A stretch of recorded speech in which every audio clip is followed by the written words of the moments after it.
The price of oil has tanked, majorly tanked, 4 times in the past 3 decades, and each time it's been because a glut of oil has flooded the market. It's pretty simple. More supply than demand makes oil cheap. Now, the reason for the oversupply has been different each time, but the outcome has always been the same. It takes months, sometimes years, for the oil market to correct itself. Back in the mid-80s, oil production surged in Alaska and other parts of the US.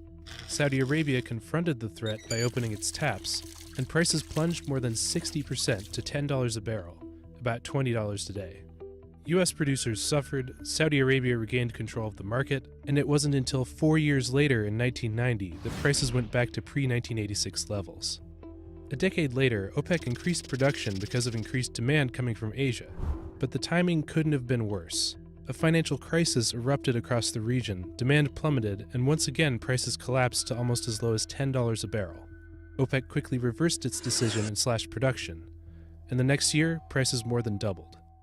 The oil market suffered the steepest crash in its history in 2008 because of the global recession. When the economy tanked, so did the demand for oil, and prices fell 78% to about $30 a barrel. OPEC stepped in and agreed to its biggest ever production cuts, which helped the price recover through 2009. That brings us to the most recent oil glut. American oil output has almost doubled in the past 5 years because of shale production, but OPEC has refused to cut back. There's roughly enough oil in storage to power the entire developed world for 2 months. Prices dropped more than 70% to less than $30 a barrel. And with both OPEC and the major US producers not significantly cutting back, recovering from this slump might take even longer than in the past.